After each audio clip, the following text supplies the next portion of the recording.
আজকে আমরা এখানে যে মায়েরা বাবারা বসে আছেন, আমাদের উদ্দেশ্য থাকবে অন্য কিছু নয়, শুধু একটা উদ্দেশ্য। আমরা যেহেতু মানুষ, আমাদের কাছে সব থেকে বড় সম্পদ হলো একটা, সেটা কি না একটু সুখ আর একটু শান্তি। এই যে কুম্ভ মেলা হচ্ছে, অনেকেই কুম্ভ মেলায় গেছেন। একটা কথা আপনাদের বলে দিই, অনেকেই গেছেন অনেকেই যাননি। যারা যাননি তাদেরকে বলবো যদি সময় থাকে এখনো ঘুরে আসতে পারেন, আর যদি না সময় হয় তাহলে আগামী 12 বছর 3 মাস অন্তর কুম্ভ মেলাটা হয়। 12 বছর 3 মাস, 12 বছর ডট 12 বছর নয়, 12 বছর 3 মাস ছাড়া ছাড়া হয়। আর কুম্ভ মেলা হয় 48 দিন। 48টা দিন ধরে এই কুম্ভ মেলা হচ্ছে। আর এই কুম্ভ মেলায় যদি কোনো মানুষ 48টা দিনই সেখানে থেকে স্নানটা করতে পারে শিবের চরণে আত্মসমর্পণ করে, তাহলে অপ্রাকৃত শক্তির যে উত্থান ওই 48টা দিন ওই জলের মধ্যে ঘটে, সেটা তার শরীরের মধ্যে পরিপূর্ণ লাভ করেন। এবং সেই যে অপ্রাকৃত শক্তির যে একটা উত্থান ওই 48টা দিন ধরে সেখানে চলে, এটা নিছক ফেলে দেওয়ার বিষয় নয়। এগুলোকে যুক্তিতর্ক দিয়ে বিচার করলে হবে না। কথায় বলে অমৃতের কলসি রাখা হয়েছিল। একটা কথা বলি, অমৃতের কলসি থেকে অমৃত মানুষকে পেতে হবেই। যে সংসারের মধ্যে শান্তি নেই, সুখ নেই, তাকে কোনোদিন টাকা দিয়ে অমৃতময় জীবন তৈরি করা যায় না। টাকা মানুষের সুখ বাড়াতে পারে কিন্তু শান্তি বাড়াতে পারে না। আর শান্তিতে জীবন কাটানোটাই হচ্ছে অমৃতের জীবন। আর শান্তিতে যদি জীবন কাটাতে হয় তাহলে 48টা দিন কুম্ভ মেলায় গিয়ে স্নান করে আসবেন। যদি 48 দিন সময় না হয় তাহলে মিনিমাম 7 দিন গিয়ে স্নান করবেন। আর অনেকে আছে একটা দিন ডুব দিয়ে চলে আসে, তাতে কিচ্ছু ফল হবে না, কিচ্ছু ফল হবে না। একদিন স্নান করলে একটা মানুষের কিচ্ছু হয় না। কারণটা হচ্ছে মিনিমাম একটা মানুষের মনের ছন্দ পতন ঘটাতে গেলে 8টি প্রহরের প্রয়োজন হয়, 8টি প্রহর কাটাতে হয়। এই যার কারণে অষ্টম প্রহর কীর্তনের বিধান আছে। 3 ঘন্টা অন্তর হয় একটি প্রহর, 48 মিনিট অন্তর হয় একটি মুহূর্ত। তাই 3টি ঘন্টা করে করে 8টি প্রহর কাটালে তবে একদিন হয়। সেই একটা দিন কাটলে তবে তোমার সংসারের চিন্তার ছন্দটা একটু ভাঙবে, তারপরে তোমার স্নান হবে। তা তুমি ওই একই ছন্দে স্নান করে আসলে পরে কোনোদিন ফল ভালো হবে না। মিনিমাম 7 দিন স্নান কুম্ভ মেলায় করা অবশ্যই কর্তব্য। এবং যিনি করবেন, আমি বলে দিচ্ছি, এবছর যদি নাও পারেন পরের নেক্সট যখন 12 বছর 3 মাস পরে যাবেন, যদি পারেন 48 দিন করবেন, নচেত 7 দিন করবেন। আর সকালবেলা যখন স্নান করবেন আপনি হাত জোড় করে, সেখানে কারোর নাম নয়, সেখানে কেবলমাত্র শিবের নাম হয়, যেটা শিবরাত্রি হচ্ছে কদিন পরে। আর শিবের নামের একমাত্র কারণ হলো যারা পতি সেবায় সন্তুষ্ট করতে চায় পতিকে, এবং পতি সেবার করতে করতে পতির কাছ থেকে ভালোবাসা পেতে চায়, কেবলমাত্র তার ভালোবাসা লাভের জন্য, তাকে সন্তুষ্টি করার জন্য শিবের মাথায় জল ঢালা। এবং পতি অর্থে আমরা যেটা ভুল বুঝেছি সেইটা আমি বলে দিই আপনাদের। আমরা ভেবেছি শিবের মাথায় জল ঢালে স্বামীর সুখ হয়, মানে দেহপতি স্বামী। দেহপতি স্বামী নয়, ওটা নয়। দেহপতিকে তুমি খুশি করবে, তোমার ক্ষমতা আছে, ক্ষমতা আছে, স্বামীকে খুশি করতে পারবে। একটা স্বামী স্ত্রীকে সন্তুষ্টি রাখতে পারবে 24টা ঘন্টা সারাটা জীবন, এই দায়িত্ব কে নেবে? সম্ভব নয়। কোন স্ত্রী স্বামীকে খুশি করতে পারবে সারা জীবন, এই দায়িত্ব কে নেবে? কেউ নিতে পারবে না। তুমি শিবের মাথায় জল যদি প্রত্যেকটা দিনও ঢেলে যাও, কিচ্ছু হবে না, কাঁচকলা। ওতে করে স্বামীর সুখ হয় না। তোমার যেটা আসল কাজ সেটা হলো শিবের মাথায় জল ঢালার একমাত্র কারণ হলো শিব হচ্ছেন সর্বশ্রেষ্ঠ ত্যাগী বৈষ্ণব। শিবের মতন এত বড় সর্বত্যাগী বৈষ্ণব এই ত্রিভুবনে কেউ হয় না। আর সেই সর্বত্যাগী বৈষ্ণবের চরণে জল যদি ঢালতে পারো, তাহলে শিবের কৃপা যদি তোমার হয়, তাহলে তুমি জগৎপতির চরণ সেবা করার অধিকারী হতে পারবে। কারণ কৃষ্ণকে পাবো এটা আমার মনের আকাঙ্ক্ষা, কিন্তু কৃষ্ণের কৃপা যে আমার হবে এই গ্যারেন্টিটা কিন্তু কেউ দিতে পারা যাবে না। কিন্তু শিবকে যদি তুমি খুশি করো, শিব যদি কৃপা তোমাকে করে, তুমি যদি কৃষ্ণচরণে জল ঢালতে ভুলেও যাও, তোমার বৈরাগ্য ধর্মটা যদি শিব তোমার অন্তরে বাজিয়ে দিতে পারে, একদিন না একদিন কৃষ্ণচরণ তুমি হৃদয় মাঝখানে দর্শন করবেই। তাই জন্য দেবাদিদেব মহাদেবের চরণে জল ঢালা মানে একমাত্র ভগবান কৃষ্ণকে খুশি করা, ওই দেহপতি স্বামীর কিন্তু নয়। এটা সম্পূর্ণ একটা ভুল চিন্তা ভাবনা। ওই জন্য শাস্ত্রে বলেছে দুজন স্বামীর সেবা করবে, এক হচ্ছে দেহপতি আর জগৎ অধিপতি প্রাণ গোবিন্দ। তাই কুম্ভ মেলায় গেলেও সেটা শিবের আরাধনা, আর এই যে শিবরাত্রি ব্রত সারা রাত্রি ধরে সাধনা করা সেটাও শিবের আরাধনা। কিসের জন্য? প্রেম লাভের জন্য। প্রেম লাভ কোথা থেকে হবে? কৃষ্ণ চরণ যদি কেউ পায় তবে তার প্রেম লাভ হবে। তাই চলুন মায়েরা, আজকে আমরা সেই কৃষ্ণ চরণে মন দেব। তার আগে আমরা একটুখানি দেখি কেমন করে ভগবানকে পাওয়া যায়। সেই ভগবান কেমন, সেই ভগবানের কাছে পেতে গেলে আমাদের অন্তরটা কেমন থাকতে হবে, এগুলো একটু খুব সাধারণভাবে কটা কথা আমি জানাই। যারা গভীরের ভক্ত তাদেরকে বলতে লাগে না, কারণ তারা এই তলা দিয়ে তাদের রসাস্বাদনের ক্ষমতা হয়েছেন। যারা ওপর দিয়ে যায় তারা কিছু কিছু বিষয়ে নিন্দা করে, তাই সেইগুলো পরিষ্কার করার দরকার। অনেকে বলে নিমাই তো দুটো বিয়ে করেছে, তা আমি দুটো বিয়ে করতে অসুবিধে কি? এগুলো ওপর থেকে চিন্তা করার বিষয়। কৃষ্ণ তো 16,000 একটা স্ত্রী নিয়ে ঘর করেছে, তা আমি একাধিক স্ত্রী করলে অসুবিধে কি? এগুলো ওপর দিক দিয়ে বিচার করার বিষয়। কিন্তু তোমাকে গভীরে দেখতে হবে। ভক্তিরসের গভীরে দিয়ে যদি চিন্তা করা যায়, তাদের এই লীলার মধ্যে তুমি যে রসটা পাবে, তুমি পাগল হয়ে শুধু কাঁদবে, কিছু বলতে পারবে না।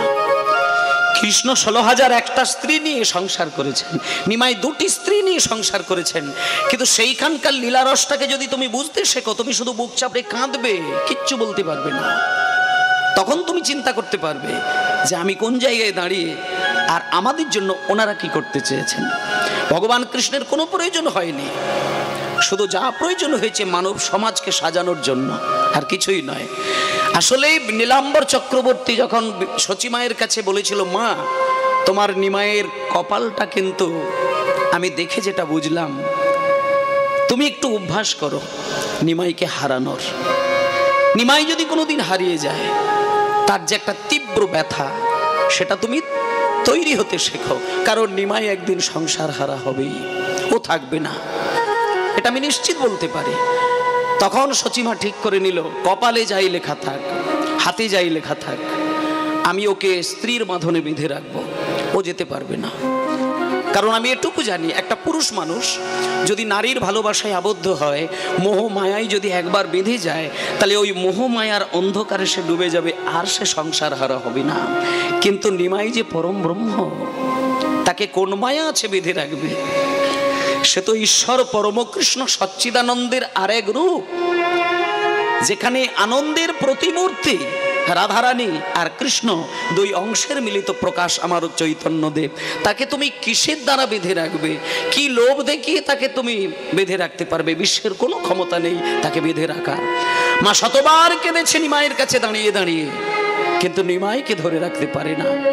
লক্ষ্মীপ্রিয়া দেবীর মতো একটা সুন্দরী স্ত্রীর সঙ্গে বিবাহ দিলেন, তাতেও নিমাইকে ধরে রাখতে পারে না। যখন প্রথম স্ত্রী মারা যায়, দ্বিতীয় বিবাহ দিয়েছিল বিষ্ণুপ্রিয়া দেবীর সঙ্গে, সেখানেও নিমাইকে ধরে রাখতে পারে না, তিনি সন্ন্যাসী হয়ে বেরিয়ে গেলেন। বিষ্ণুপ্রিয়া দেবীর মতো স্ত্রীকে হারিয়ে ছেড়ে বেরিয়ে গেল নিমাই, কেন? একটা জিনিসের জন্য, শুধু তার লক্ষ্য ছিল আমি উন্নত উজ্জ্বল রসে সমৃদ্ধ গোলকের প্রেম সুধা দান করব, যাতে বাঙালি খুশি হবে, মানব সমাজ সুগঠিত হবে। সুগঠন করার জন্য এই সমাজটাকে তিনি তার হৃদয়ের প্রেম সুধা দান করেছিলেন। কিসের দ্বারা? কীর্তন গানের দ্বারা, অন্য কিছুর দ্বারা নয়। যদি নিয়মের মধ্যে কাউকে ফেলে দেওয়া যায়, সে নিয়ম পালবে না। যেমন ঋতুচক্রের মধ্যে মানুষ পড়ে থাকলে ঋতুর প্রভাবে প্রভাবিত হয়ে যায়। গরমের সময় গরম, ঠান্ডার সময় ঠান্ডা, এটা ঋতুর ফলে হয়। তেমন যুগ চক্র হচ্ছে একটা ঋতুচক্রের মতন, ঘুরে ফিরে সত্য ত্রেতা দাপর কলি যখন আমাদের আসে, সত্যের প্রভাব যখন জগতে পড়ে, তখন মানুষ সৎ হয়। কিন্তু কলির প্রভাব যখন আমাদের কাছে আসবে, তোমার ইচ্ছে না থাকলেও তুমি অসৎ হয়ে যাবে, এটা কলির প্রভাব। তাই জন্য মহাপ্রভু জানেন যে কলির মানুষের কাছে নামের কথা বললে এদের ধৈর্য থাকবে না। এদেরকে একটা শুধু বলবো, কীর্তন গানের মধ্যে সুর থাকবে, তাল থাকবে, ছন্দ থাকবে, লয় থাকবে, ভাষা থাকবে, ভাব থাকবে, সাহিত্য থাকবে, সাধনা থাকবে, সর্বোপরি বলা যায় আত্মনিবেদন থাকবে। তাহলে এই আত্মনিবেদন করা গান যদি শুনতে শুনতে কিছুই দরকার নেই, শুধু প্রাণ ভরে যদি কীর্তন গানটা শুনে যায় আর চোখ থেকে যদি 2 বিন্দু অশ্রু বিগলিত হয়, তার দ্বারাই ভগবানের চরম সেবা হবে। ভগবানকে সেবা করার এত সহজ পথ চৈতন্যদেব দিয়েছেন, এর আগে কেউ দিতে পারেননি। তাই জন্যই বললেন, বৃন্দাবনের খেলা ছিল গোধন চরণ, বৃন্দাবনের খেলা ছিল গোধন চরণ, বৃন্দাবনের খেলা ছিল গোধন চরণ। আর নবদ্বীপের খেলা হলো নাম সংকীর্তন, নবদ্বীপের খেলা হলো নাম সংকীর্তন, নবদ্বীপের খেলা হলো নাম সংকীর্তন। বৃন্দাবনের খেলা ছিল মুরলী বাদন, খেলা ছিল মুরলী বাদন, বৃন্দাবনের খেলা ছিল মুরলী বাদন। আরে বৃন্দাবনের খেলা ছিল মুরলী বাদন, বৃন্দাবনের খেলা ছিল মুরলী বাদন। আর নবদ্বীপের খেলা হলো মৃদঙ্গ বাদন, নবদ্বীপের খেলা হলো মৃদঙ্গ বাদন, নবদ্বীপের খেলা হলো মৃদঙ্গ বাদন। বৃন্দাবনের খেলা ছিল মাঠে দৌড়াদৌড়ি, বৃন্দাবনের খেলা ছিল মাঠে দৌড়াদৌড়ি। আর বৃন্দাবনের খেলা ছিল মাঠে দৌড়াদৌড়ি। আর নবদ্বীপের খেলা হলো ধুলাই দৌড়াদৌড়ি, নবদ্বীপের খেলা হলো ধুলাই দৌড়াদৌড়ি, নবদ্বীপের খেলা হলো ধুলাই দৌড়াদৌড়ি। বৃন্দাবনের খেলা ছিল মধুর ভাষণ, ছিল মধুর ভাষণ। আর বৃন্দাবনের খেলা ছিল মধুর ভাষণ, বৃন্দাবনের খেলা ছিল মধুর ভাষণ। আর নবদ্বীপের খেলা হলো হরিনামেতে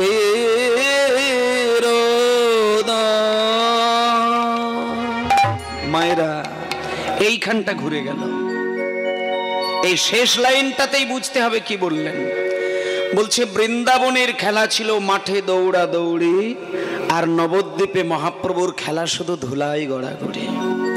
বৃন্দাবনের খেলা ছিল মুরলী বাজানো, আর নবদ্বীপে বলছে মৃদঙ্গ বাজানো।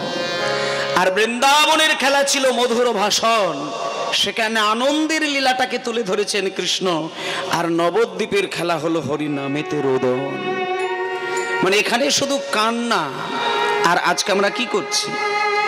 মহাপ্রভু বলে দিয়েছেন যে বৃন্দাবনে রাধা কৃষ্ণ লীলা, তারই প্রতিরূপটা দেখিয়েছেন আমাদের নবদ্বীপে চৈতন্যদেব। সেখানে শুধু চোখের জলের কথা বলেছেন, আর মানুষ কিন্তু চোখের জলের দিকটা না তাকিয়ে শুধু হরিনামের নাচ গানের চিন্তা করে বেড়াচ্ছে। এইগুলো একটু খুব খেয়াল করে কীর্তন শুনতে হবে এবং কীর্তন গাইতে হবে। কিছু কীর্তনিয়াদের দোষে এই জায়গাগুলো নষ্ট হচ্ছে। আমার কাছে কথা হচ্ছে, আপনারা কীর্তন শ্রবণ করেন, কিন্তু একটা কীর্তনিয়া যদি অসভ্য নাচগুলো না দেখায়, তাহলে আপনাদের চাহিদাটা বাড়বে না। আর আপনাদেরকে বলবো, আপনারা ওই দিকটা কোনোদিন আশা করবেন না। যে নাচে চৈতন্যদেবের সেবা রক্ষা করা যায় না, সে নাচ হরিবাসরে হওয়া উচিত নয়। তুমি নাচো, নাচার কোনো অসুবিধে নেই। এমন একটা নাচ তুমি কীর্তন গাইতে গাইতে নাচবে, যে নাচে জগতের মানুষের মনোরঞ্জন হবে না, জগৎপতি ভগবানের মন খুশি হয়ে যাবে। সেই হলো আসল নাচ, যেটা হীরাবাই তখনকার দিনে কয়েক শত বছর আগে একটা মেয়ে ছিল, সুন্দরী মেয়ে, বাইজি মেয়ে, তার নাম ছিল লক্ষ্যহীরা। মায়েরা, সেই লক্ষ্যহীরা মেয়েটাকে যদি কোনো মানুষ একটা দিনের জন্য তাকে পেতে চাই। তখনকার দিনে তার 1 লক্ষ টাকা মূল্য ছিল। আর সেই লক্ষ হীরাকে হরিদাসের কাছে একদিন পাঠিয়ে দিয়েছিলেন রামচন্দ্র খান। পাঠিয়ে দিয়ে বলেছিলেন, হীরাবাই শোনো, 24 থেকে 25 বৎসরের একটি ছেলে, নাম হচ্ছে হরিদাস। তার নামে প্রেমে পাগল হয়ে দলে দলে দলে দলে মানুষ পাগল হয়ে যাচ্ছে।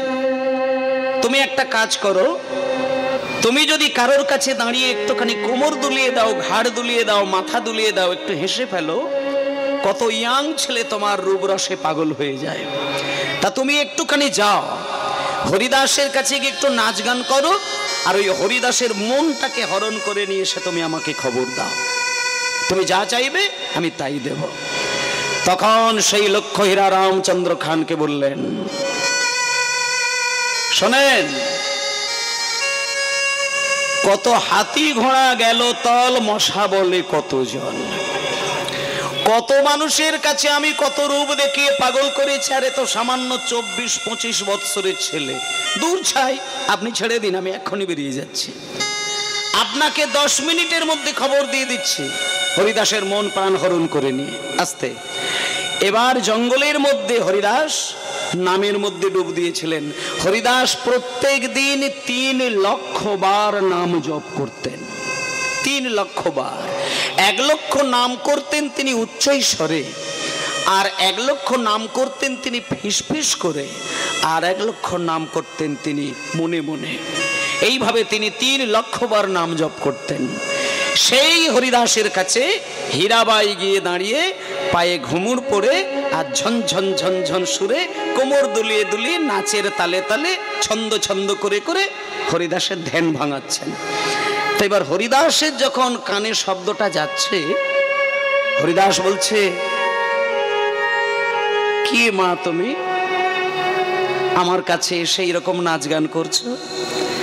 তখন হীরাবাই বলছেন, হরিদাস, আমার নাম হলো লক্ষ হীরা।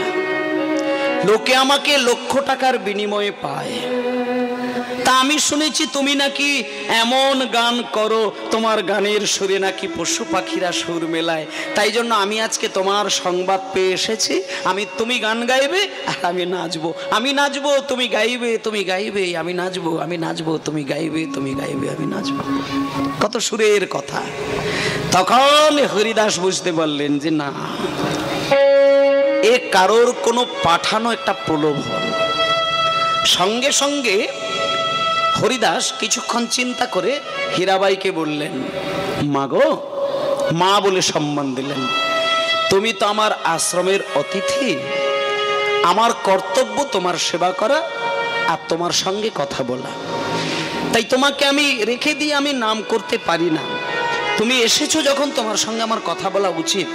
তাই তুমি একটা কাজ করো, কিছু মনে করো না, আমাকে 3 লক্ষ বার নাম জপ করতে হয় এই সময়ের মধ্যে।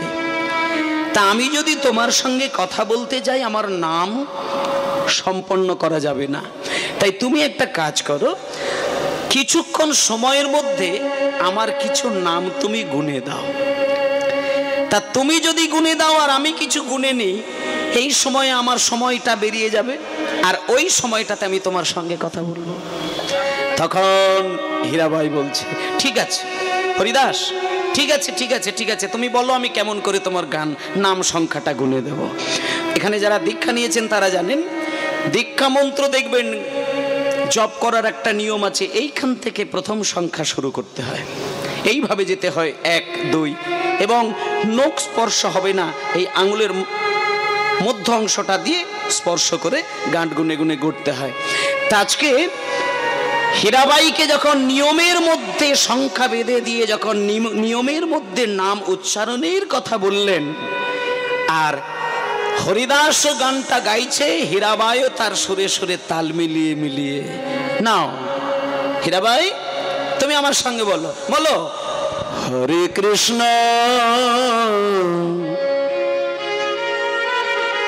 হরে কৃষ্ণ কৃষ্ণ কৃষ্ণ হরে হরে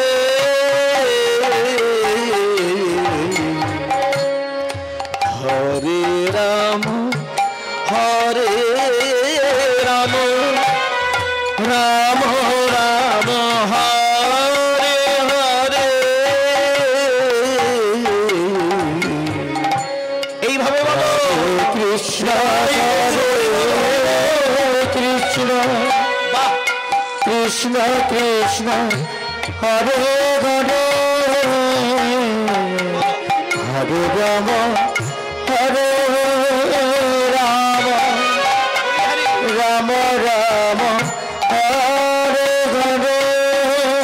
ভাই তুমি এইভাবে ধরো, বলো হরে কৃষ্ণ হরে কৃষ্ণ কৃষ্ণ কৃষ্ণ হরে হরে হরে রাম হরে রাম রাম রাম হরে হরে হরে কৃষ্ণ হরে কৃষ্ণ কৃষ্ণ কৃষ্ণ হরে হরে হরে হরে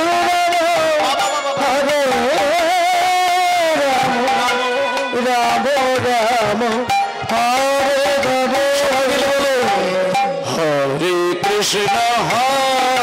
কৃষ্ণ কৃষ্ণ কৃষ্ণ হরে হরে হরে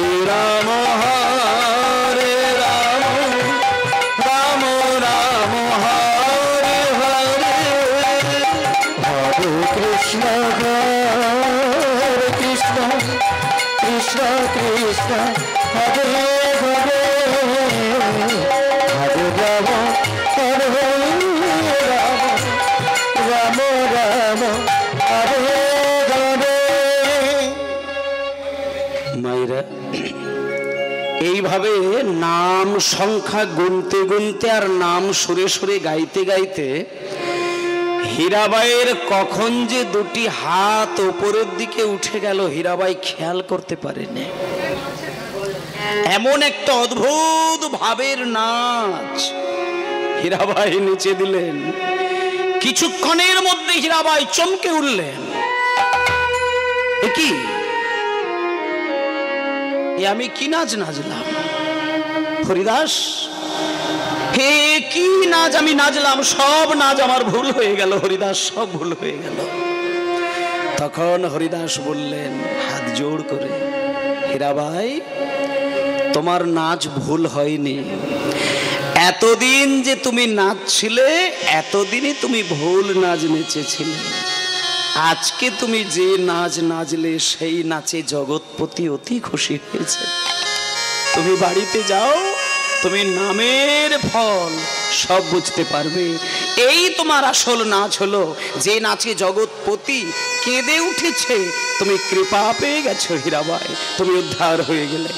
তখন সেই হীরাবাই সেই যে নাচ আর সেই প্রেম আর সেই হৃদয় দোলানো নয়ন ভেজা এই অবস্থায় যখন বাড়িতে গেলেন, আচ্ছা হরিবল নিতাই গৌর প্রেমানন্দে হরিবল হরিবল হরিবল হরিবল হরিবল। নমস্কার। 10 নম্বর ওয়ার্ড সংহতি মেলার পক্ষ থেকে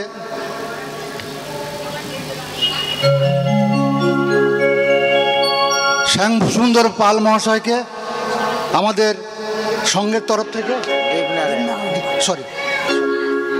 দেবনারায়ণ পাল মহাশয়কে আমাদের সংঘের তরফ থেকে সংবর্ধনা জানানো হচ্ছে। নিতাই গৌর হরিবল হরিবল হরিবল হরিবল হরে কৃষ্ণ। আচ্ছা হরি হরি ঠিক আছে, হ্যাঁ ঠিক আছে, হরিবল হরিবল হরিবল। নিতাই গৌর হরিবল হরিবল হরিবল হরিবল। জয় নিতাই। তা যাই হোক, এই হচ্ছে বিষয়। তা আজকে সেই হীরাবাই যখন বাড়িতে গেলেন, আসতে মায়েরা বাড়িতে গিয়ে যখন দাঁড়িয়েছে, তার বাড়িতে একাধিক চাকর চাকরানি ছিলেন। তা তখন সেই একাধিক চাকর চাকরানিরা যখন দেখলো সারা রাত্রির কোথায় যে দিদি কাটালো, কাটিয়ে সকালবেলা বাড়ি ফিরলেন, এবার চাকর চাকরানিরা শুধু ওই দিদিকে দেখে, মানে লক্ষ্মীহীরাকে দেখে বলছেন, দিদি বলছিলাম কি যে অনেকক্ষণ বোধহয় কোনো কিছু খাওয়া হয়নি, মুখটা শুকনো শুকনো লাগছে, তা একটু তড়িঘড়ি করে একটু ভাত বসিয়ে দিই। হীরাবাই তাদের চোখের দিকে তাকিয়ে বলছেন, হরে কৃষ্ণ। আবার কেউ এসে বলছেন, দিদি কাপড়টা নোংরা হয়ে গেছে, ধুলো ময়লা পড়ে আছে, কাপড়টা কেচে দি। হীরাবাই শুধু বলে, হরে কৃষ্ণ। মানে হীরাবাইয়ের মুখে রাম নাম শুনছে যেন ভূতের মুখে রাম নাম। এবার এই সব কথাতেই মুখে কেন শুধু হরে কৃষ্ণ, এই আবেগ লক্ষ্য করে হীরাবাই পুনরায় কিন্তু ছুটে গেলেন হরিদাসের কাছে। হরিদাসের কাছে গিয়ে বলছে, হরিদাস, আমি কথাই কথাই কৃষ্ণ নাম শুনছি কেন, কথাই কথাই আমি কৃষ্ণ কথা বলছি কেন? বলছে, শোনো, কৃষ্ণ জিউ ভাই যদি তোমার অজান্তে এসে যায়, জানতে হবে তোমার নামের কৃপা হয়েছে। যেমন তেঁতুলের কৃপা যদি কারোর উপরে কিঞ্চিত এসে যায়, তখন তার জিভে জল এসে যায়। তেঁতুল তেঁতুল তেঁতুল, এই চিন্তা যদি খুব অন্তর থেকে আপনি করেন, তেঁতুলের যে টেস্ট, তার যে স্বাদ, এটা যদি আপনি ভেতর থেকে পেয়ে যান, তাহলে আপনার জিভে দেখবেন জল এসে যাবে। কারণ এটা তেঁতুলের ধর্ম। তেঁতুলের চিন্তা যে করে, সে তার ক্ষমতা অনুসারে তার জল আনিয়ে দেয় সেই মানুষের। তা কৃষ্ণ নামের চিন্তা যিনি করেন, কৃষ্ণ নামের প্রভাবে তার চোখে জল এসে যায়। এটা নামের গুণে হয়। তাই ভক্তমণ্ডলী মায়েরা, আজকে আমরা সেই নাম, প্রেম, ধ্যান, জপ, তপের দ্বারা ভগবানের আরাধনা করতে পারবো না বলে শুধু নাম শুনতে শুনতে ভগবানের সেবা করব। কারণ আজকের এই পবিত্র হরিবাসর, এটা কোনো আবেগের কোনো আচার বিধি নয়। মানে কেউ যদি মনে করেন যে এটা একটা বাৎসরিক অনুষ্ঠান মাত্র, আর যেখানে গেলে মনের কিছু আনন্দের আবেগটাকে মানে মিটিয়ে দেওয়া যায়, একটা আপেক্ষিক কিছু আনন্দ মানুষ পাবার জন্য কিছু আচার অনুষ্ঠানের মধ্যে নিজেদেরকে ভাসায়, কিন্তু সেটা বিভিন্ন গান বাজনাই হতে পারে, কীর্তন গানে কিন্তু সেটা হয় না। যেমন প্রসঙ্গক্রমে একটা কথা মনে পড়ে গেল, সেটা হলো স্বামী বিবেকানন্দ।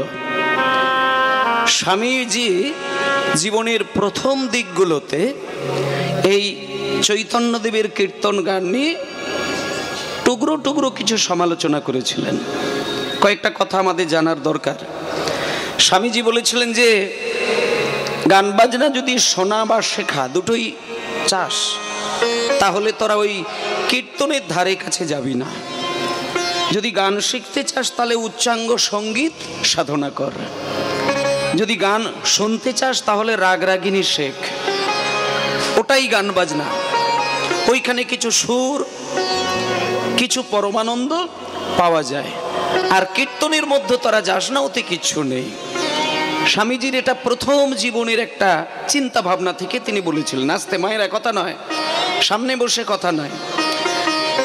এবার সেই স্বামী বিবেকানন্দ তিনি যখন সারা জীবনের অভিজ্ঞতা দিয়ে বিচার করলেন, শেষের দিকে কিন্তু সেই স্বামীজি আবার একই মুখে অন্য রসের কথা বললেন।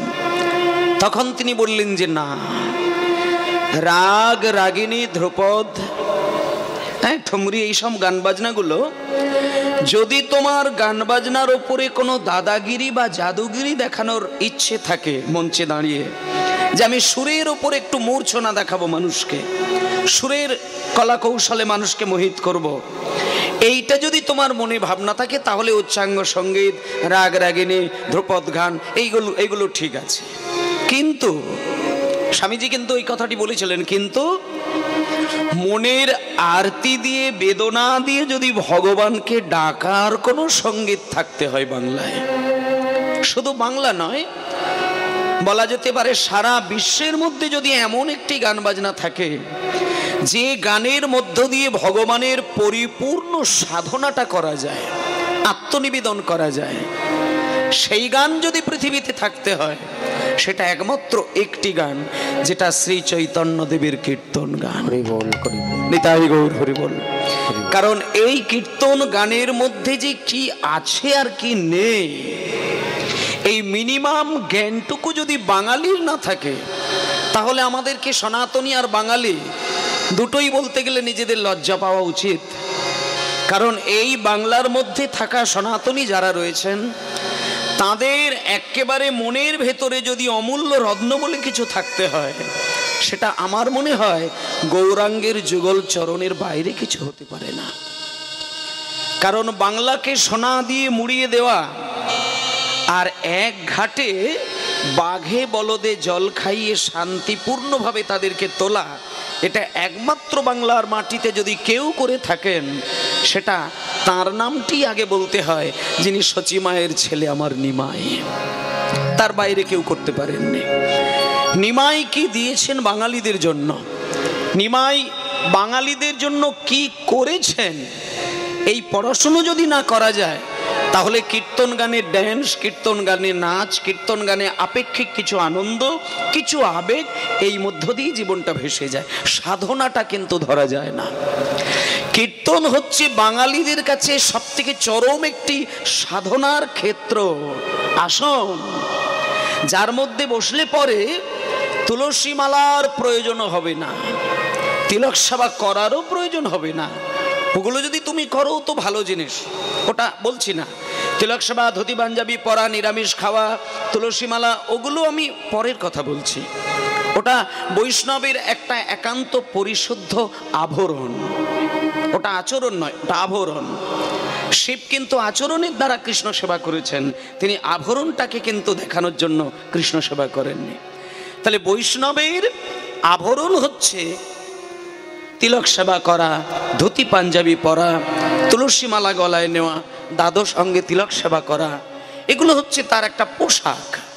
এটা পড়তে হয়, কারণ যে যে কর্ম করে সেই কর্মের ভাবাবেগটাকে ধরতে হয়, এটা প্রয়োজন।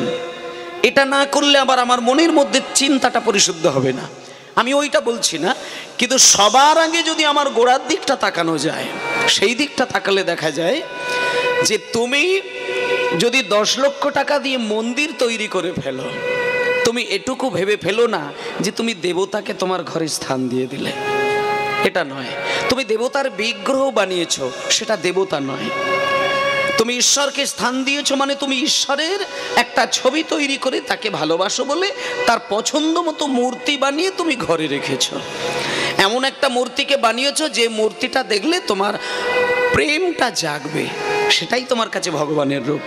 কিন্তু ভগবানের যে আসল কি রূপ, সেটা কাউকে ধরা দেননি। কারণ যে সর্বশক্তিমান, তার রূপ দর্শন করা সামান্য মানুষের কাজ নয়। এই তারা, নক্ষত্র, সূর্য, চন্দ্র, এগুলো সব কৃষ্ণের পায়ের কাছে খেলনার মতো ঘোরাঘুরি করে। তাহলে দুপুরবেলা যে সূর্যের দিকে তাকাতে পারি না, সেই ক্ষমতা নেই, সেই সূর্য হচ্ছে আমার ভগবানের খেলনা। আর সেই ক্ষেত্রে আমি কৃষ্ণের রূপ দেখব, ভগবানের রূপ দেখব, এটা ভাবা আমাদের অনেকটা দুঃসাহস হয়ে যায়। ওদিকটা না যাওয়াই ভালো। শুধু ভালো লাগার মতন করে রূপ তৈরি করে একটা মূর্তি তৈরি করেছি, আমরা বলে দিয়েছি ইনি হলেন রাধারানী, ইনি হলেন কৃষ্ণ। কিন্তু যাকে দেখার কথা তাকে দেখতে গেলে ওই বিগ্রহের মধ্যে নয়, ওই মন্দিরে নয়, ওই বৃন্দাবনে নয়, ওই দ্বারকায় নয়, ওই নবদ্বীপে নয়। তোমার সব থেকে প্রধান যে জায়গাটা, সেটা হলো তোমার মধ্যে থাকা 3টে গুণের মধ্যে সত্যগুণকে যদি জাগিয়ে তুলতে পারো, সেইখানে তোমার চিন্তাটাকে পরিশুদ্ধ রাখতে পারবে। যে রাজসিক গুণে ডুবে থাকবে তার চিন্তা পরিশুদ্ধ হবে না, যে তামসিক গুণে ডুবে থাকবে তার চিন্তাকে কোনোদিন পরিশুদ্ধ করতে পারবে না। তাই গুণটাকে আগে পরিষ্কার করতে হবে, তারপরে চিন্তাটাকে পরিশুদ্ধ করতে হবে। আর চিন্তা যদি একবার পরিশুদ্ধ হয়, তার আবেগ কিন্তু বড় মধুর হবে। আবেগটা মানুষের কাছে সব থেকে মূল্যবান, এর বাইরে কোনো কিছু মূল্য নেই। তোমার মুখের ভাষার মূল্য নেই, তোমার আবেগ যদি তেতো হয়। আর আবেগ যদি মিষ্টি হয়, ভাষাটা মধুর থেকে মধুর হয়ে যায়। তাই শিশুকে কোলে করে যখন কেউ আদর করে, সেখানে শিশুর ওই মুখের বাণী শুনে কেউ আদর করে না, শিশুর পা থেকে মাথা পর্যন্ত তার সুমিষ্ট আবেগটাকে দেখে বুকে জড়িয়ে ধরেন। তাই আবেগ আগে পরিষ্কার করতে হয়। আর সেই আবেগটিকে যদি সুমধুর করে তোলা যায়, তাহলে মানুষের ভাবনাটাকে সুমধুর করতে হবে। আর ভাবনাকে যদি সুমধুর করা হয় তাহলে সনাতনী কিছু রীতিটাকে মেনে চলতে হবে। আর সনাতনী রীতিকে যদি মানতে হয় তাহলে নিজেকে জ্ঞানীগুণী মানুষদেরকে অনুসরণ করতে হবে। তাদের অনুসরণ করে তারা যে পথে সম্মান দিয়েছেন আসনকে, সেই আসনের যোগ্য সম্মান দিয়ে নিজেকে দাঁড়াতে হবে। তাই এই কীর্তনের আসনটি নিছক একটা বাৎসরিক হই হুল্লোড় করা আসন কিন্তু নয়। এটা অনেকেই বোঝেন না। বছরে একবার কীর্তন হচ্ছে, একটু নাচ গান হবে, কীর্তনিয়া আসবে, শেষের দিকে 5টা হিন্দি গান গাইতে বলবো, আমরা খুব আনন্দ করব, নাচা গানা করব। এটার জন্য কীর্তন গান নয়। যদি এইরকম কোনো কমিটি ভাবেন, আমি তাদেরকে করজোড়ে বিনয় করে বলবো যে কীর্তন যজ্ঞের শুরু আর শেষ, এর মধ্যে পরিপূর্ণ ভক্তিটাকে ধরে রাখবেন। যদি মনে হয় নাচ না হলে আর কিছু ছেলে হয়তো খুশি হবে না, তাদের জন্য আলাদা করে নায়িকাকে নিয়ে এসে ড্যান্সের আসর সাজাও। কিন্তু চৈতন্যের চরণ যেখানে বসানো রয়েছে, যেখানে যোগ মায়া দেবীকে সাক্ষী রেখে ভজন করব বলে সংকল্প করেছি, সেখানে ভক্তিকে পদাঘাত করে আর ওই বিশ্রী কিছু নাচ, যেটা এখন বর্তমানে কীর্তন আসরে রাসমঞ্চে অষ্টসখীদের যে নোংরা নাচ, এগুলো আমি মনে হয় যারা সত্যিকারের সনাতনী বলে নিজেদেরকে মনে করেন তাদের এই দায়িত্ব নেওয়া উচিত। কারণ আমাদের বাংলায় রাজা রামমোহন রায়, ঈশ্বরচন্দ্র বিদ্যাসাগর, রবীন্দ্রনাথ ঠাকুর, নেতাজি সুভাষচন্দ্র বসু, আরও যাদের নামকরণ করব বা আপনারা জানেন, সকলের আগে কিন্তু বাংলাকে সংস্কার করার জন্য জীবন বলি দিয়েছিলেন আমার চৈতন্য মহাপ্রভু। হরি বল, হরি বল। নিতাই গৌর হরি বল। চৈতন্য দেবীর নাম অনেক আগে ৫৫ শতাব্দীতে তিনি এসেছিলেন। তিনি শুধুমাত্র বাঙালিদেরকে শান্তি দেবার জন্য চিন্তা করেছিলেন। তিনি তার নিজের স্ত্রীর সম্মানটুকু পর্যন্ত যথাযোগ্য রাখতে পারেননি, শুধু সারা মানব সমাজের কল্যাণের দায়িত্বটা নিয়েছিলেন বলে। তিনি মানব জাতির কল্যাণের পূর্ণ দায়িত্ব নিয়েছিলেন, তাই তার স্ত্রীর সম্মান পরিপূর্ণ রাখতে পারলেননি। তাই তিনি বাংলাদেশে গিয়ে তপন মিশ্রকে বুকে জড়িয়ে ধরে যখন বাংলাদেশের বাঙালিদেরকে প্রেম দিতে গেলেন, বাংলার মানুষকে প্রেম দিতে গেলেন, তখন ভুলেই গিয়েছিলেন যে সচিমায়ের কাছে আমার স্ত্রী রয়েছেন, এটা ভুলে গিয়েছিলেন। যখন তিনি নামে প্রেমে পাগল হয়ে কয়েক মাস কাটিয়ে দিলেন, পরে যখন মনে হলো যে বাড়িতে আমার স্ত্রী আছে, তখন তিনি আসলেন।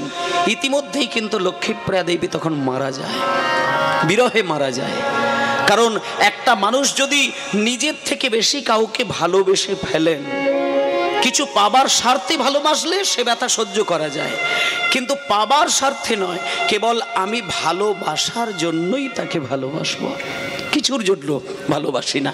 এই ভালোবাসাই ভালোবাসতে যদি কেউ শেখে, আর সেই মানুষ যদি চিরতরে বিদায় নেয়, এটা যদি জানতে পারেন, নীরবে তার জন্য কাঁদতে কাঁদতে মৃত্যুবরণ করেন, সেটা কোনো অস্বাভাবিক ঘটনা নয়।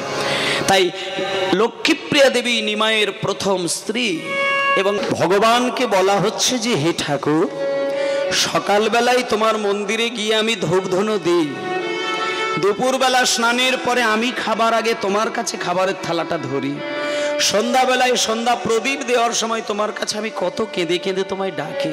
কেন জানো? তোমার ওই মঙ্গল হস্তটাকে বাড়িয়ে দিয়ে আমার হৃদয়ের ভেতরে যত জঞ্জাল নোংরা পাপ রয়েছে এগুলোকে সরিয়ে বাইরে বার করে দিয়ে তুমি পবিত্র করে দাও আমার হৃদয়টা। কারণ আমার এই হৃদয়ের মধ্যে যে কালি প্রবেশ করে রয়েছে, এটা কেউ সরিয়ে দিতে পারবে না, একমাত্র তোমার ওই মঙ্গল হস্ত দ্বারা তুমি যদি পারো তো আমার হৃদয়টাকে পরিষ্কার করে দাও। তাই জন্যই গানের মধ্যে বলে দিলেন, তুমি নির্মল করো মঙ্গল করে মলিন মোর মুছায়, পূর্ণ কিরণ দিয়ে জাগ মোর, পূর্ণ কিরণ দিয়ে জাগ মোর, মোহ কালে ঘুষায়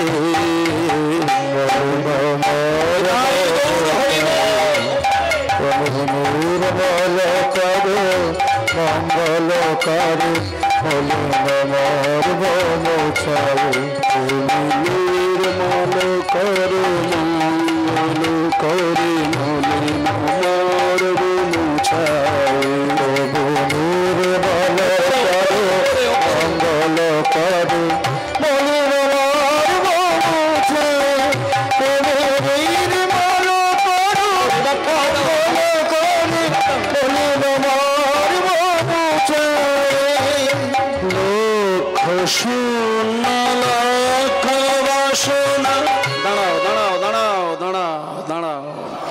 মায়েরা, জন্মের পর থেকে মৃত্যুর ক্ষণ পর্যন্ত আমাদের সবসময় কিন্তু এই পঞ্চ ইন্দ্রিয় দ্বারা আমাদের জীবনটাকে সাজানোর জন্য ব্যতিব্যস্ত হয়ে উঠি।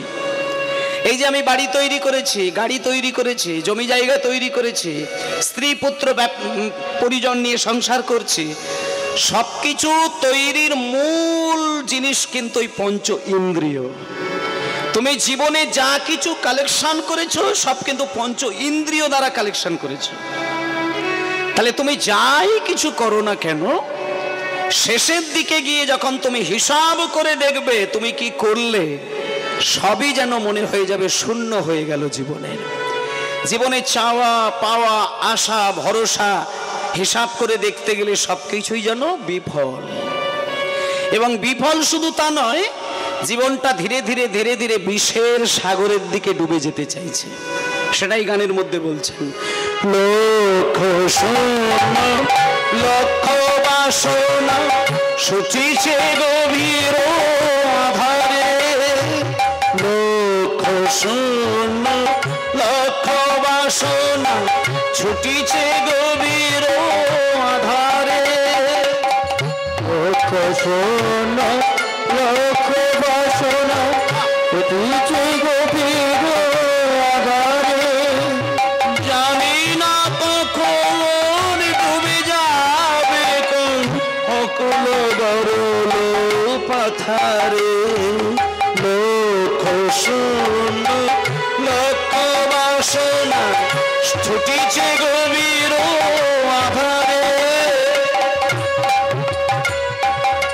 জানি না কখন ডুবে যাবে কোন গগন আধারে, প্রভু বিশ্ব বিপদ হন্তা ওলি দাঁড়াও রুধেয়া পন্থা, প্রভু বিশ্ব বিপদ হন্তা।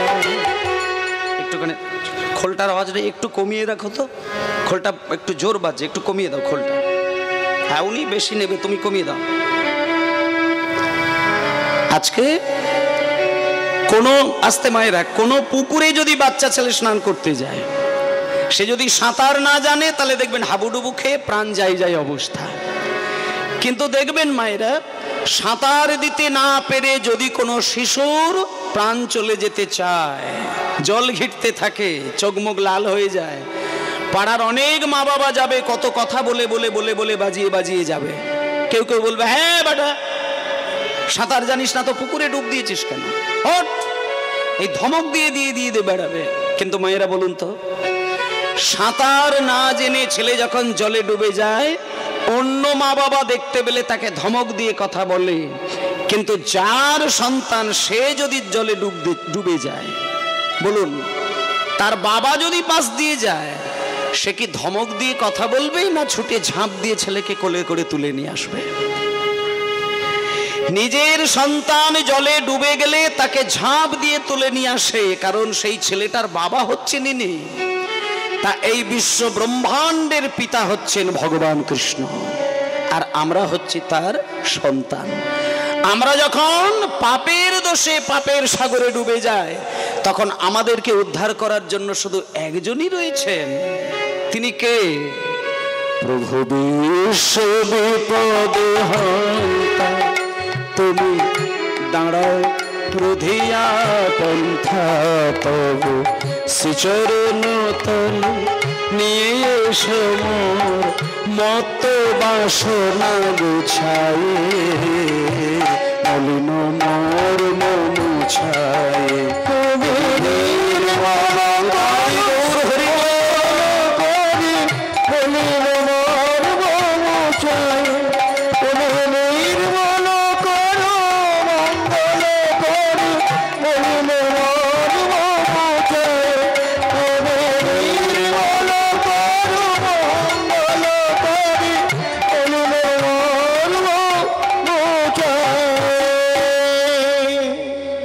ভগবান বলছেন, এই বেটা, এই বেটা, সকাল থেকে তোর আমি অনেক কথাই শুনছি, অনেক বড় বড় জ্ঞানের কথা বলছিস।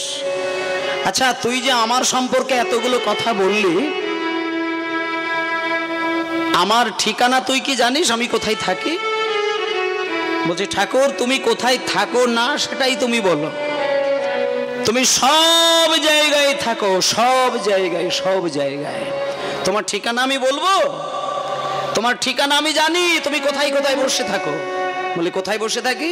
বলে শোনো, আছো অনল নীলে চিরনভনীলে ধর সলিলে গহনে, আছো বিটপিলতায় জলদের গায় শশী তারকায় তপনে, আছো অনল নীলে চিরনভনীলে।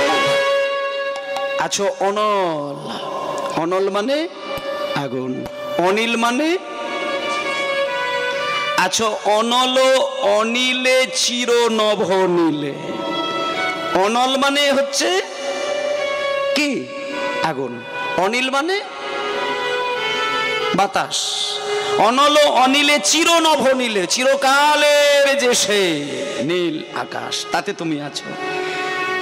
আছো অনল অনিলে চির নভ নীলে ভূধর সলিলে গহনে, আছো বিটপি লতায় মানে এক এক করে সব জায়গা এই বিশ্ব ব্রহ্মাণ্ডে যা কিছু আছে, জলদের গায়ে মানে মেঘের গায়ে, শশী তারকা তপন, একটাও জায়গায় বাদ নেই। তা বলছে ঠাকুর তুমি যে এই এত জায়গায় বিরাজ করছো, তা এটা তো তোমার আসল জায়গা।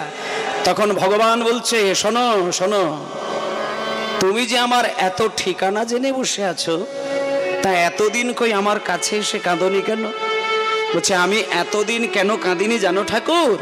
শোনো, আমার নয়নে বসন বাঁধিয়া বসে আধারে মরি গো কাঁদিয়া আমি। আসলে আমরাও কিন্তু সেই জায়গাতেই বসে আছি। এই গানটি হচ্ছে রজনীকান্ত সেনের গান। এই গানটার মধ্যে বলতে চাইছে এটাই, আমরাও কিন্তু জানি যে ভগবান কোথায় থাকেন, তিনি কি করেন, তার কাজ কি, এবং মানুষের কল্যাণের জন্য তিনি যে সব দায়ী, এটা আমরা জেনে বুঝেই কিন্তু ভগবানকে ডাকতে পারি না। কেন না, ওই যে বলছে মায়ার বসন্তি আমাদের চোখ আড়াল করা আছে, তাই আমরা ভগবানকে পাই না। তাই জন্য বলছে আমি নয়নে বসন বাঁধিয়া বসে আধারে মরি গো কাঁদিয়া আমি। দেখি নাই কিছু, বুঝি নাই কিছু, দাও হয়ে দেখায় বুঝায়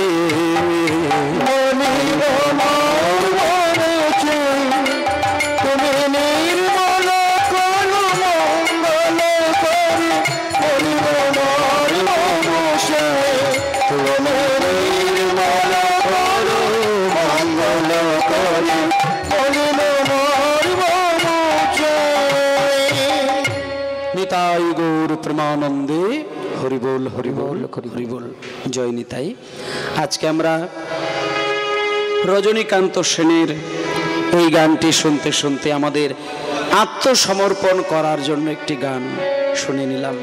কারণ মনের ময়লা পরিষ্কার করার ক্ষমতা মানুষের হয় না, এটা যদি ঈশ্বর কৃপা করে পরিষ্কার করে দেন তবে হতে পারে। তাই সেটা ঈশ্বরের কাছে আমাদের একটা প্রার্থনা রইল। এইবার চলুন এই মন পরিষ্কার করে কেমন করে আমরা গোবিন্দকে পাবো, সেই লীলার মধ্যে আমরা প্রবেশ করব।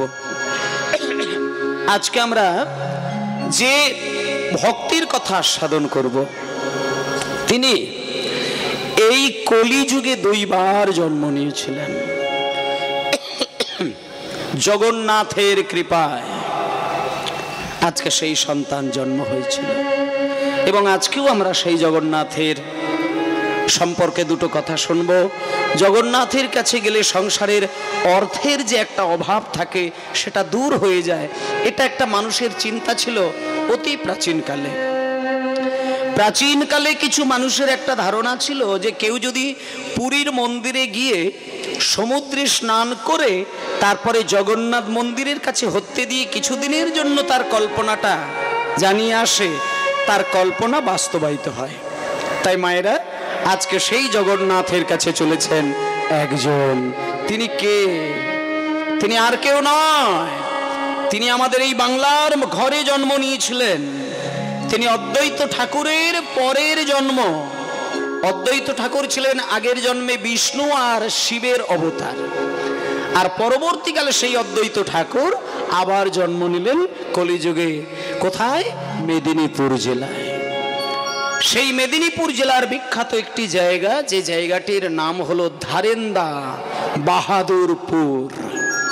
এখনো কিন্তু সেই গ্রামটি আছে, যদি পারেন দেখেও আসতে পারেন। সেই ধারেন্দা বাহাদুরপুর গ্রামের ছেলে। আজকে বাবা হচ্ছে কৃষ্ণমণ্ডল, মা হলো দুর্গা দেবী। দুর্গা দেবীর সংসারের মধ্যে প্রচন্ড অর্থের অভাব। আস্তে আস্তে মায়েরা, ডান দিকে একটু কথাটা একটু হালকা করে। এবার দুর্গা দেবী স্বামী সুখে ঘর করেন। মায়েরা, কোনোদিন স্বামীকে ভাত থেকে ফ্যান ঝাড়িয়ে দিয়ে ভাতটা ধরিয়ে দেয়, কিন্তু নিজের খাবার মতন অন্ন কিন্তু তার বাড়িতে থাকে না। লুকিয়ে লুকিয়ে ফ্যান খেয়ে রাত কাটিয়ে দেয়। বাটিতে করে শুকনো দুটো মুড়ি খেয়ে দিন কাটিয়ে দেয়, পান্তা খেয়ে দিন কাটিয়ে দেয়। কোনোদিন স্বামীকে তার জন্য ব্যথা দিয়ে কথা বলেননি। কারণ পতিব্রতা নারী যারা হবে, তারা স্বামীর অভাবটাকে হাসি মুখেই মেনে নেবেন। তা আজকে দুর্গা দেবী আর কৃষ্ণমণ্ডল এই দুই স্বামী স্ত্রী দিনের পর দিন, দিনের পর দিন, দিনের পর দিন খড়ের চাল, বাঁশের জানালা, বাঁশের দরজা, তাল পাতা দিয়ে ঘেরা ঘরের মধ্যে থাকে, আর সেইখানে নিত্যদিন রাধা কৃষ্ণের ভজন করেন। কিন্তু মায়েরা রোজ রাধা কৃষ্ণের ভজন করেন। ভজ রাধা কৃষ্ণ গোপাল কৃষ্ণ, কৃষ্ণ কৃষ্ণ বল মুখে, ভজ রাধা কৃষ্ণ হরি হরি হরি বল কৃষ্ণ, কৃষ্ণ কৃষ্ণ বল মুখে মনরে। ভজ রাধা কৃষ্ণ গোপাল কৃষ্ণ, কৃষ্ণ কৃষ্ণ বল মুখে মনরে। ভজ রাধা কৃষ্ণ গোপাল কৃষ্ণ, কৃষ্ণ কৃষ্ণ বল মুখে মনরে। বগু ভরে যায় অভাব মেটা,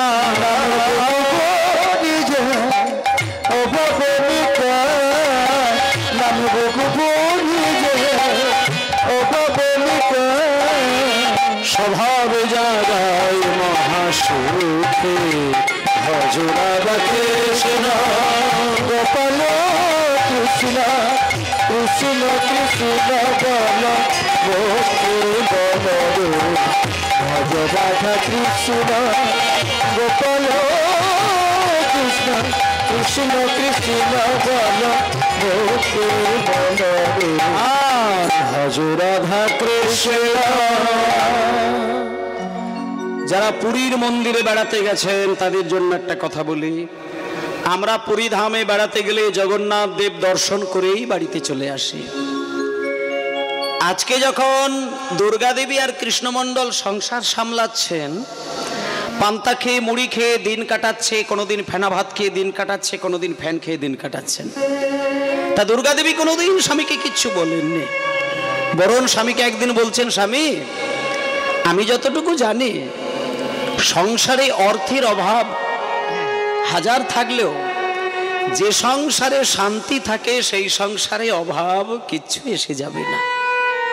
স্বামী আপনার ভালোবাসা যদি আমি পাই, আমি নিজেকেই খড়ের ঘরের মধ্যেই রাজরানীর মতন করে নিজেকে মনে করব, আমার তাতে কোনো দুঃখ নেই।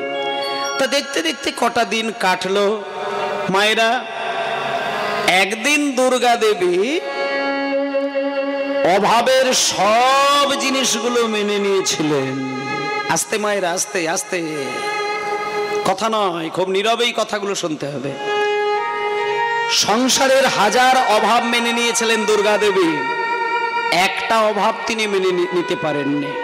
সেটা একটাই জিনিস, কোন নারী তার লজ্জা ঢাকার জন্য যে শাড়িটা পরার দরকার হয়, সেই শাড়ি যদি কোনো স্বামী কিনে না দিতে পারে, একটা শাড়ি পরতে পরতে যদি শাড়ির বিভিন্ন জায়গায় ছিদ্র হয়ে যায়, লজ্জা ঢাকতে গিয়ে যদি এই দিক ঢাকতে গেলে ওই দিকটা সরে যায়, তখন কিন্তু কোনো নারীর মাথার ঠিক থাকে না।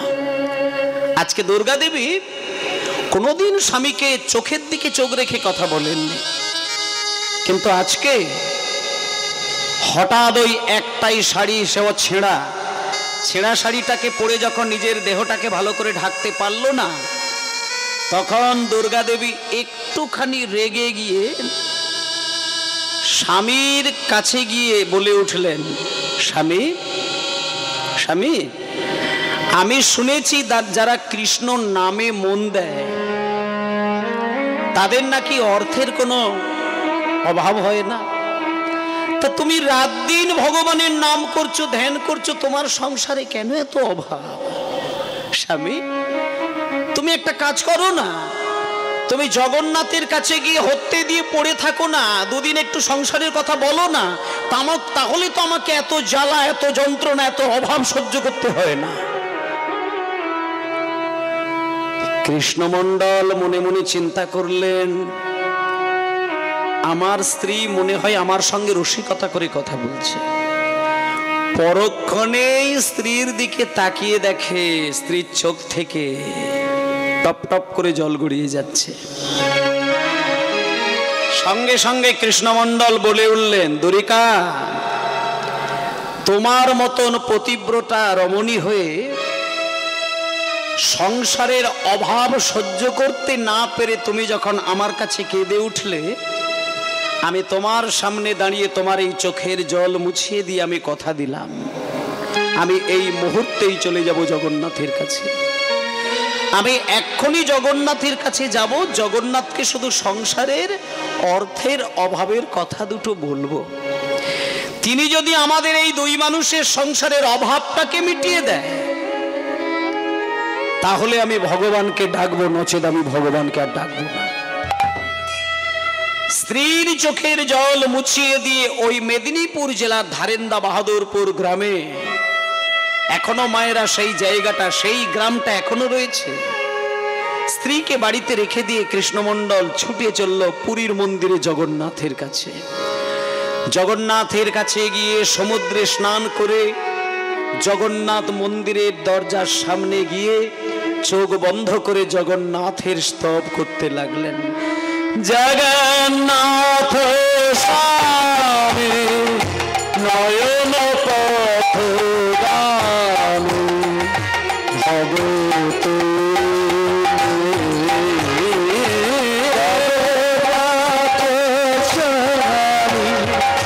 নয়ন পথগামী ভগত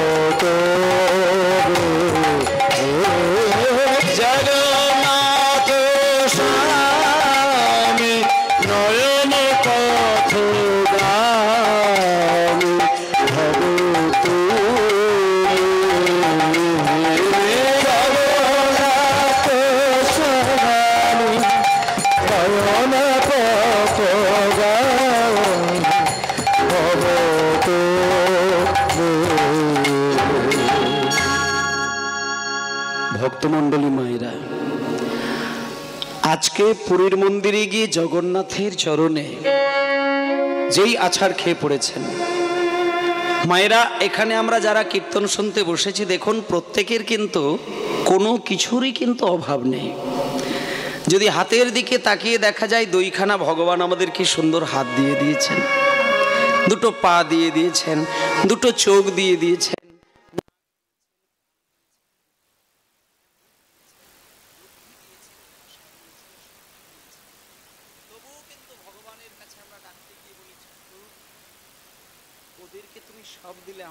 কিছুই দিলে না। কিন্তু একবার তোমরা জয়দেবের কেন্দুলের মেলায় গিয়ে একটু চোখ মিলে দেখো, লক্ষ লক্ষ মানুষের মধ্যে এমন কিছু মানুষকে দেখতে পাবে মায়েরা, যে মানুষগুলো জন্ম নিয়েছে, তারা আপনাদের মতন মায়ের পেটেই কিন্তু জন্ম নিয়েছেন। কিন্তু ভগবানের কি বিচার, কি লীলা, তাদেরকে মানুষ করে পাঠালো, কিন্তু ছেলেগুলোকে তাকিয়ে দেখবেন ছোট্ট ছোট্ট কাঠের তৈরি গাড়ি তৈরি করে তাদেরকে শুইয়ে রেখে দিয়েছেন। তাদের মাথার সামনে তাদের মা বাবাগুলো বসে বসে কাঁদছেন। ভগবান তাদের মানুষ করেছে, কিন্তু কানও দেয়নি, হাতও দেয়নি, পাও দেয়নি, কিন্তু মানুষ। এখানে আমরা যতগুলো সুস্থ সবল দেহ পেয়ে আমরা বসে আছি, আপনারা ভাববেন না যে আমরা জন্ম থেকেই এটা।